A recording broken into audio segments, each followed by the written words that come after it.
বিরতির পর স্বাগত। গতকাল অর্থমন্ত্রী নির্মলা সীতারামন বাজেট পেশ করেছে, কিন্তু এবারের অর্থাৎ 2025-26-এর বাজেটে দেখা গেল বাংলাদেশের জন্য যে টাকা বরাদ্দ করা হয় প্রত্যেক বছর, এবার কিন্তু সেই বরাদ্দ অনেকটাই কমানো হয়েছে। অর্থাৎ বাংলাদেশের জন্য বরাদ্দ কমানো, দুঃখিত, বাংলাদেশের জন্য বরাদ্দ কমালেন না অর্থমন্ত্রী নির্মলা সীতারামন। একটু আমি সংশোধন করে দিচ্ছি। প্রত্যেক বছর যে টাকা বরাদ্দ করা হয়, এই বছরও কিন্তু টাকা বরাদ্দ করা হয়েছে বাংলাদেশের জন্য, বরাদ্দ কোনোভাবেই কমানো হয়নি। এরপরও কি দেখা যাবে ঢাকায় ভারত বিরোধী স্লোগান? কারণ ইউনূসকে যে বারবার ভারত বিরোধী স্লোগান তুলতে বা ইউনূসের বাংলাদেশে যেভাবে ভারত বিরোধী স্লোগান উঠে, সেক্ষেত্রে বাংলাদেশের জন্য যেভাবে বরাদ্দ করা হয়েছে বা বরাদ্দ একেবারে কমানো হয়নি, অর্থমন্ত্রী নির্মলা সীতারামন যে বাজেট পেশ করেছেন, এই গোটা বিষয়গুলিকে কেন্দ্র করে আগামী দিনে কি প্রতিক্রিয়া, বিস্তারিত জানবো। টেলিফোন লাইনে যুক্ত হয়ে গেছে প্রতিনিধি সুপ্রীতি মুখার্জি। সুপ্রীতি, ঠিক কি জানতে পারছো? দেখো, এই যে বাজেট গতকালকে পেশ করেছেন অর্থমন্ত্রী নির্মলা সীতারামন, সেই বাজেটের ক্ষেত্রে কোন কোন দেশের জন্য কি কি তোমার রাখা হচ্ছে সেটাও কিন্তু একটা ছিল লক্ষণীয়। কারণ বিদেশি বিনিয়োগের কথা যদি বলি, সেক্ষেত্রে কিন্তু 100% থাকছে বিদেশি বিনিয়োগ, যেটা গতকালকে আমরা বলেছিলাম। এবারে সেই জায়গায় বাংলাদেশ এখন অন্যতম ইস্যু ভারতের কাছে বা গোটা বিশ্বের কাছে। বাংলাদেশ এই মুহূর্তে উত্তাল। বাংলাদেশের আভ্যন্তরীণ অর্থনীতি সেটা কিন্তু একেবারেই হাসিনা যাওয়ার পর থেকে পড়ে গেছে। সেই জায়গায় মোহাম্মদ ইউনূস সরকারের আমলে বাংলাদেশের ভারতের যে কূটনৈতিক সম্পর্ক, সেই সম্পর্কটাও কিন্তু একেবারে অনেকাংশে বদলে গেছে বা পাল্টে গেছে, এটা তুমি বলতে পারো। এই যে পদ্মা পাড়ের এখন রীতিমতো বইছে বা ভারত বিরোধী স্লোগান, ভারত বিদ্বেষ, সেই জায়গাতে দাঁড়িয়ে যখন গতকালকের বাজেট ঘোষণা করলেন অর্থমন্ত্রী, তখন কিন্তু দেখা গেছে কি না, বাংলাদেশের জন্য যে অর্থ বা বাংলাদেশের জন্য যে তোমার বরাদ্দ থাকে, সেই বাজেট কিন্তু কমানো হয়নি একটুও। তাহলে সেই জায়গায় দাঁড়িয়ে এটা কিসের ইঙ্গিত? ইউরোসকে কি তাহলে দ্বিতীয়বারের জন্য কোনো সুযোগ দিতে চাইলো ভারত? অন্যদিকে দেখো, 2024-25-এর যদি আমি কথা বলি, 24-25 অর্থবর্ষে যখন বাজেট পেশ হয়েছিল, সেই বাজেটে বাংলাদেশের জন্য বরাদ্দ ছিল 120 কোটি টাকা। এবারের যে বাজেট তোমার 25-26 সালের যে অর্থবর্ষের বাজেট পেশ করা হলো, সেই বাজেটেও বাংলাদেশের জন্য এই একই টাকা অর্থাৎ 120 কোটি টাকাই কিন্তু বরাদ্দ থাকলো। সুতরাং বলতে পারো যে অপরিবর্তিতই রাখা হলো বাংলাদেশের জন্য সেই টাকার ক্ষেত্রে। এবারে দেখো, 2023-24 অর্থবর্ষে যখন দেখেছিলাম, তখনও হাসিনা ছিলেন, বা 24-25-এও হাসিনা ছিল, তখন 23-24-এ কিন্তু সেই বাজেটটা আরো কিছুটা কম ছিল। 100 তোমার সেই অর্থে ওই ধরো 157.63 কোটি টাকা কিন্তু বরাদ্দ করা হয়েছিল। কিন্তু সময়টা তো গেছে, বাংলাদেশের জন্য কিন্তু সেই বরাদ্দটা বেড়েছে ধীরে ধীরে। এবারে এই যে 120 কোটি টাকা করা হলো, যেটা ভাবা হয়েছিল হয়তো যে এই 120 কোটিকে কমানো হবে, কিন্তু সেটা কিন্তু হলো না। 120 কোটি কিন্তু অপরিবর্তিতই থাকলো। সুতরাং এই যে মুজিব কন্যার প্রত্যাবর্তন, হিন্দু নির্যাতন, সীমান্তে উত্তেজনা, জঙ্গিদের আস্ফালন, যতই যা বলি না কেন, কোনো কিছু কিন্তু বাংলাদেশের ক্ষেত্রে এবার দাগ ফোটাতে পারলো না। সুতরাং একই রকমের বাজেট থাকাকে ঘিরে কিন্তু একাধিক প্রশ্ন বা চাপানোতর তৈরি হয়েছে। এই যে টালমাটাল অর্থনৈতিক পরিস্থিতি, সেই পরিস্থিতিকে সামনে রেখে বাংলাদেশের বাজেট না কমানো, তাতে করে কিন্তু ভারতের এই যে ভাবনা চিন্তা, সেই ভাবনা চিন্তাকে নিয়ে অনেকাংশই সমালোচনা করতে শুরু করে দিয়েছে। সেই অনেকাংশের মধ্যে তোমার অবশ্যই পড়ছে আন্তর্জাতিক বিশেষজ্ঞ মহল থেকে শুরু করে একাংশ তোমার সংগঠন থেকে শুরু করে তোমার কূটনৈতিক বিশেষজ্ঞরাও কিন্তু সমালোচনা শুরু করে দিয়েছেন। বর্তমানে যে পরিস্থিতি, তাতে করে আগামী দিনে আর যাই হোক না কেন, বাংলাদেশের সাথে এই যে পরিস্থিতি যে স্বাভাবিক হবে, সেটা কিন্তু কোনোভাবে আশা করা হচ্ছে না বা আশা করতে চাইছেও না এই মুহূর্তে নয়াদিল্লি, যতদিন পর্যন্ত তোমার ইউনূস ক্ষমতায় থাকবে। অন্যদিকে বাজেটে প্রভাবশালী মালদ্বীপের জন্য ভারত বরাদ্দ করেছে, যেখানে 470 কোটি টাকা, যা এবারে তোমার 600 কোটি টাকা বাড়িয়ে দেওয়া হয়েছে। সেক্ষেত্রে দাঁড়িয়ে বাংলাদেশের দিকেও মালদ্বীপও কিন্তু একটা অন্যতম অশান্তির কারণ। সেই জায়গায় বাংলাদেশের জন্য এই যে অর্থ বরাদ্দ করা হলো, সবকিছুকে মিলিয়ে এই যে পরিস্থিতির বিচারে অর্থমন্ত্রীর এই যে সিদ্ধান্ত, তাকে কিন্তু নিয়ে স্বাভাবিকভাবে একটা সমালোচনার ঝড় বইছে এখন গোটা দেশ জুড়ে। তবে এখন দেখার যে এই যে তোমার বাজেট বরাদ্দ বলো বা এই যে বাংলাদেশের জন্য অপরিবর্তিত বাজেট বলো, সবকিছুকে নিয়ে এখন কোন দিকে এগোয় ইউনূস। এরপরে দেখো, এখান থেকে একটা শিক্ষা নেওয়া উচিত যে ভারত আর যাই হোক না কেন, ভারতের সাথে যে সম্পর্ক, যে আচরণ বা যে মনোভাব বাংলাদেশ দেখাচ্ছে, সেই মনোভাব যে ভারতের এক ফোঁটাও নেই বাংলাদেশকে কিন্তু এখনো তোমার ভারতবর্ষ বা সাহায্য করা, ভারতবর্ষ সমস্ত কিছু দিয়ে তার যে পাশে দাঁড়াচ্ছে, এই বোধ বুদ্ধিটা এখন ইউনুসের কখন হয় বা কবে গিয়ে হয়, সেটা এখন কিন্তু সত্যি দেখার। এরপরেও যদি ইউনুসের কোনো বোধ বুদ্ধি না হয়, তাহলে কিন্তু বাংলাদেশ যে আগামী দিনে ভারতের সাথে যদি সম্পর্কের ক্ষেত্রে শত্রুতামো করতেই থাকে, তাহলে এই সম্পর্ক বা এই যে ভারতের এখনো পর্যন্ত যে উদার মনোভাব রয়েছে, সেই উদার মনোভাব কিন্তু আর কয়েকটা দিন পরেই চলে যাবে। এখনো পর্যন্ত এটা তুমি বলতে পারো যে দিল্লি হয়তো বাংলাদেশকে এটা একটা সুযোগ দিয়ে দেখলো। বাংলাদেশের এই মুহূর্তের আর্থিক পরিস্থিতি যেহেতু একেবারে শোচনীয়, লোনের পর লোন ইউনুসের মাথায় রয়েছে, এই লোন শোধ করার জন্য বা এর থেকে যদি কিছুটা হলেও ইউনুসের একটু সুবিধা হয়, সাহায্য হয়, তাই দেখেই কিন্তু ভারতের এই সিদ্ধান্ত ছিল। এখন দেখার যে ইউনুস এটাকে বুঝতে পারে কিনা, নাকি না ইউনুস এখনো পর্যন্ত তোমার ওর যে কিভাবে যে তার এই মেডেল এসছে তা নিয়ে যদি প্রশ্ন তোলার জায়গা তুলে দেয়, এখনো পর্যন্ত সাধারণ বা মানুষের কাছে এখনো পর্যন্ত যদি তারই বোধ বুদ্ধি না হয়, বোধোদয় যদি না থাকে, তাহলে বাংলাদেশের জন্য আগামী দিনে কিন্তু যথেষ্টই একটা চিন্তা থাকবে। এটা বলার অপেক্ষা রাখে না। অঙ্কিতা, ধন্যবাদ সুপ্রীতি। অর্থাৎ এই যে বাংলাদেশের জন্য অর্থ বরাদ্দ তা একবারের জন্য কমালো না নির্মলা সীতারামন, কিন্তু সেই জায়গায় যে ভারত বিরোধী স্লোগান বারবার উঠছে, এই ভারত বিরোধী স্লোগানকে কেন্দ্র করে বা আগামী দিনে ভারত কি স্ট্যান্ড নেয় সেটা দেখার। অন্যদিকে যে টাকা বরাদ্দ করা হয়েছে সে টাকাকে এবার ইউনুস হাত পেতে নেবে, একাধিক বিষয় বারবার উঠে আসছে। তবে ভারত বিরোধী যে স্লোগান বারবার আমরা বাংলাদেশে দেখতে পাচ্ছি, এই ভারত বিরোধী স্লোগান কিন্তু মোটেও দেখা যাচ্ছে যে কমছে না। বিভিন্ন জায়গায় বিভিন্ন সময়ে এই ভারত বিরোধী স্লোগান।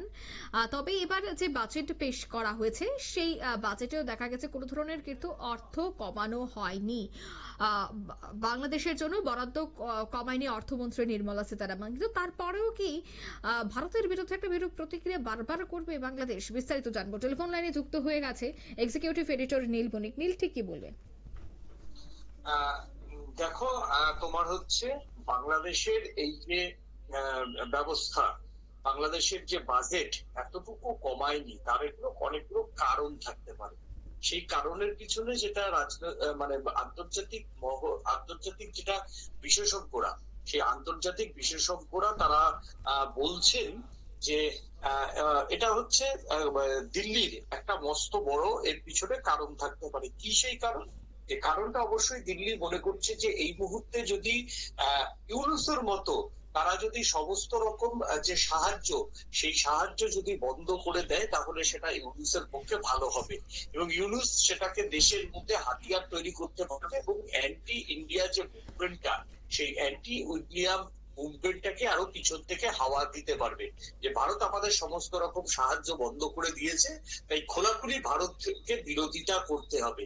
এই বিষয়টা তারা নির্বাচনী আবহের মধ্যে তারা যেমন বোঝাতে পারবে, নির্বাচনে যেমন এটা এজেন্ডা করতে পারবে, পাশাপাশি সামাজিক ক্ষেত্রেও কিন্তু এটা ব্যবহার করবে এই ভারত বিরোধী চক্রান্তের সঙ্গীরা এবং এইটাকে পিছন থেকে উৎসাহিত করবে আনসারুল্লাহ বাহিনীর মতো যে সমস্ত জঙ্গি সংগঠনগুলি রয়েছে। সেই জঙ্গি সংগঠনগুলি এটা পেছন থেকে এই মুভমেন্টটাকে আরো বেশি করে তোমার এগিয়ে নিয়ে যাওয়ার জন্য সব রকম সাহায্য সহযোগিতা তারা করবে। এই যে একেবারে দেখো, এই মুহূর্তে 50% উপর মানুষ তারা কিন্তু বিভিন্ন মানে সেটা স্বেচ্ছায় হোক জোর করে হোক, তারা ভারত বিরোধিতার যে মুভমেন্ট, সেই মুভমেন্টে সামিল হয়েছে। সবাই যে সব বাংলাদেশি যে ভারত বিরোধিতার মধ্যে সাই রয়েছে তা কিন্তু নয়। যাদের সাই নেই তারা এই মুহূর্তে সামনে আসতে পারছে না, তারা চুপ করে বসে আছেন। আবার যারা এই ভারত বিরোধী চক্রান্তে সামিল হচ্ছেন, সবাই যে স্বেচ্ছায় এসেছেন তাও নয়। কেউ জীবন বাঁচাতে, কেউ জমি বাঁচাতে, কেউ সরকারি পদ পেতে, কেউ আবার তো যেহেতু আওয়ামী লীগ একটা সময় যদি ছাপ লেগে থাকে, তাহলে নিজের জীবন জীবিকা বাঁচাতে হবে, তার জন্য ভারত বিরোধী স্লোগানে অংশগ্রহণ করছেন। এইভাবেই তোমার হচ্ছে এই যে বিরোধী স্লোগানে যদি অংশগ্রহণ করার পরে তারা সবাই যে ভারত বিরোধী তাও কিন্তু নয়। অন্তত আমি মনে করি যে যেখানে 50 থেকে 60% ভারত বিরোধী এখন মানুষ বাংলাদেশে বসবাস করছে, তার থেকেও বা 30% মানুষ কিন্তু তারা বিভিন্ন ঠেকায় পড়ে ভারত বিরোধী কর্মসূচিতে অংশগ্রহণ করেছে। সেই জায়গা থেকে যাতে এই যে 30% যারা অংশগ্রহণ করেছেন ভারত বিরোধীতে, কিন্তু মনের দিক থেকে তাদের কোনো ভারত বিরোধী এটা কোনো নেই, এই তাদের মনে যাতে কোন রকম ভারত বিরোধী অবস্থান না আসে, প্লাস যে 40% সরাসরি বাড়িতে বসে চুপ করে রয়েছেন তাদের মধ্যে যাতে ভারত বিরোধী স্লোগান না আসে, তার জন্যই নয়া দিল্লি কোন রকম বিদেশি ফান্ড মানে ভারত যে সাহায্য করে সেই সাহায্য কিন্তু বন্ধ করলো না। পাশাপাশি এই যে জঙ্গি সংগঠনগুলি, সেই জঙ্গি সংগঠনগুলি যাতে ভারত যদি ফান্ড বন্ধ করে দেয় তাহলে তারা উৎসাহিত হবে, অর্থাৎ তাদের হাতে নতুন করে অস্ত্র দেওয়ার কোনো ইচ্ছেই দিল্লির নেই। সেই কারণে দিল্লিও কিন্তু খুব একটা মন দিয়ে যে বাংলাদেশকে ফান্ড দেবে তা কিন্তু নয়। দিল্লির কিছু বাধ্যবাধকতাতে এবং সেখানে যেহেতু এখনো একটা বাংলাদেশের প্রগতিশীল মানুষ বসবাস করছেন, সেই প্রগতিশীল মানুষদের ভারত কতটা তাদের দিয়ে যে এখনো ভারত ভাবে সেই বার্তা কার্যত দিতে এই তোমার হচ্ছে ফান্ডটাকে চালিয়ে যাবেন কেন্দ্রীয় অর্থমন্ত্রী নির্মলা সীতারামন। এবং সেই সঙ্গে যেহেতু প্রতিবেশী দেশের ভারতের একটা ভারত চাইবে সেখানে তাদের নিজেদের মতো করে স্টেবল গভর্নমেন্ট থাকবে, এবং সেই ক্ষেত্রে এখন যদি ভারত যদি সমস্ত রকম সাহায্য সহযোগিতা বন্ধ করে দেয় তাহলে সেটা ইন্টারন্যাশনাল মঞ্চে ভারতকে আগামী দিনে কটাক্ষের মুখে পড়তে হবে। তখন অনেক ভারত বিরোধী এরা বলতে পারে যে ভারত বাংলাদেশের স্টেবল গভর্নমেন্ট চাইছে না বলে ভারত সেখানে উন্নয়নের জন্য, সেখানে মানুষের ধোঁকাটা খাওয়ার জন্য ভারত সেই ফান্ড বন্ধ করে দিয়েছে বলে পাল্টা আন্তর্জাতিক মঞ্চে ভারতকে একটা প্রশ্নের মুখে পড়তে হবে। এই যাতে প্রশ্নগুলি না আসে তার জন্যই ভারত এই ফান্ডগুলো, অর্থাৎ বাংলাদেশের যে বিদেশি সাহায্য ভারত যে সাহায্য করে সেই সাহায্যের জন্য ফান্ড যেমন বাড়ায়নি এটা ঠিক, ফান্ড কিন্তু কমায়ওনি, অর্থাৎ যেভাবেই হোক তাদের একটা দিয়ে খুশি করা রাখার চেষ্টা করবে, এমনটাই কিন্তু দিল্লির মনোভাব। অর্থাৎ দিল্লির মনোভাব খুব স্পষ্ট। দিল্লি একদিকে বাংলাদেশ যেহেতু প্রতিবেশী দেশ, দিল্লি একদিকে চাইছে সেখানে স্টেবল গভর্নমেন্ট থাকুক এবং ভারতের সঙ্গে তাদের বন্ধুত্ব থাকুক। যেভাবে হাসিনার সরকারের সঙ্গে ভারতের একটা বন্ধুত্বপূর্ণ সম্পর্ক গড়ে উঠেছিল সেই সম্পর্ক টেনে নিয়ে যেতে দিল্লি আগ্রহী। এখন বাংলাদেশের ইউনূস সাহেব যদি জঙ্গিদের নিয়ে সমস্ত জঙ্গিদের ছেড়ে দিয়েছেন, সেই জঙ্গিরা যদি ভারত বিরোধিতা সুর বেশি করে চাপায় দিল্লি তো ছেড়ে কথা বলবে না। তবে আন্তর্জাতিক কিছু বাধ্যবাধকতা থাকে, সেই আন্তর্জাতিক বাধ্যবাধকতা এবং ভূ রাজনীতিগত কৌশল অনুযায়ী দিল্লি এই ফান্ডটা স্যাংশন করেছে। দেখো, ফান্ড স্যাংশন করা মানেই যে কালকে সব ফান্ড দিল্লি দিয়ে দেবে তা তো নয়। ফান্ড স্যাংশন হয়ে থাকে একটা প্রত্যেকটা দেশের জন্য, এই বড় দেশগুলির একটা বাজেট থাকে, একটা ফান্ড স্যাংশন হওয়া থাকে। সে প্রয়োজন পড়লে দেবে, না প্রয়োজন পড়লে সেই ফান্ড দেবে না। সেই ফান্ড থেকে নিয়ে এসে অন্য যে ফান্ডগুলি রয়েছে বা অন্য যে প্রকল্পগুলি রয়েছে সেই প্রকল্পগুলিতে খরচা করতে পারবে দিল্লি। তবে ফান্ডটাকে ধরে রাখা হচ্ছে, অর্থাৎ দিল্লি এখনো ভাবছে যে বাংলাদেশকে যেভাবে অতীতে দিল্লি সহযোগিতা করেছিল সেই পদ্ধতিতে এখনো বাংলাদেশকে সহযোগিতা করা হবে। বাংলাদেশের প্রগতিশীল মানুষের উন্নয়নের জন্য দিল্লি এখনো ভাবে, বাংলাদেশের পরিকাঠামোর জন্য দিল্লি এখনো ভাবে, এবং সেই জন্যই দিল্লি এই ফান্ড দিয়ে রেখেছে। এখন দেখার যে দিল্লির এই ফান্ডের পর বাংলাদেশ এখন কি প্রতিক্রিয়া দেয়। দেখো, বাংলাদেশ তো সবসময় বলে আমরা ভারতকে ছাড়াই পারবো, তাহলে ইউনূস সাহেব বলে দিক যে ভারতের কোনো সাহায্য সহযোগিতা আমাদের দরকার নেই। একদিকে বলছেন বয়কট ইন্ডিয়া, একদিকে 130টা মালবগি তিনি নিয়ে যাচ্ছেন।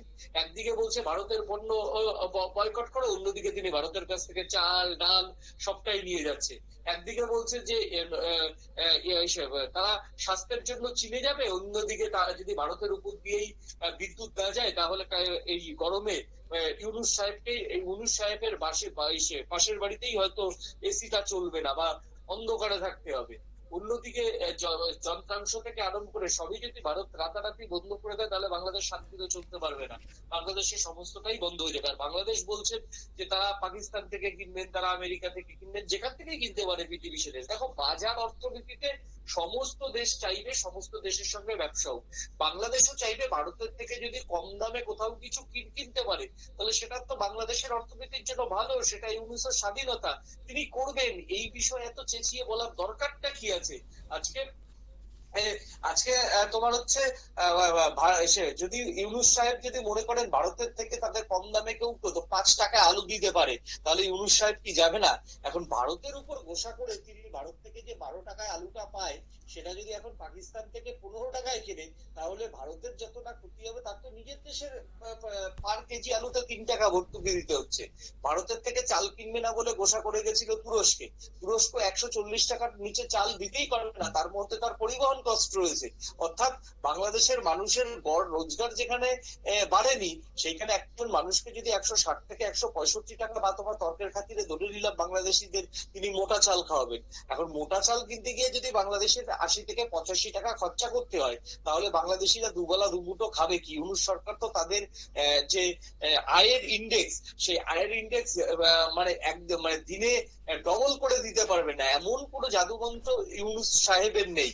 তাও এখন দেখার যে এই যে ভারত বিরোধী ফান্ডের ঘোষণার পর অন্তত ইউনূস নিজে বিচক্ষণ লোক, তিনি মৌলবাদীদের চাপে পড়ে তার বিচক্ষণতা কর্পূরের মতো উড়ে গেছে, এই বিষয়ে কোনো সন্দেহ নেই। কিন্তু ইউনূস নিজে একজন অর্থনীতির পণ্ডিত ব্যক্তি এবং তিনি অর্থনীতি কিভাবে চলে, অর্থনীতিকে কিভাবে আগলে রাখতে হয় বা কিভাবে দেশের জিডিপি বৃদ্ধি করতে হয়, সেটা আমার তোমার চাইতে ইউনূস সাহেব অনেক বেটার জানে। তাই ইউনূস সাহেবের কাছে এখন মানে সব থেকে বড় পরীক্ষা যে তিনি রাজনীতির কাঠের পুতুল হতে গিয়ে তিনি দেশের শেষ পর্যন্ত অর্থনীতিটাকে কি দেউলিয়া করবেন, এখন এই প্রশ্নই সব থেকে বেশি আকাশে বাতাসে ভাসছে। ধন্যবাদ নীল। অর্থাৎ ইউনূস কি এবার এই বিষয়টা নিয়ে চিন্তা করবে? অন্যদিকে ঢাকায় কি আবারও ভারত বিরোধী স্লোগান হবে এই বাজেটের পর? এই বিষয়গুলি কিন্তু এবার চর্চায় উঠে আসছে। নিয়ে নিচ্ছে এই মুহূর্তে ছোট্ট একটি বিজ্ঞাপন বিরতি, সঙ্গে থাকুন।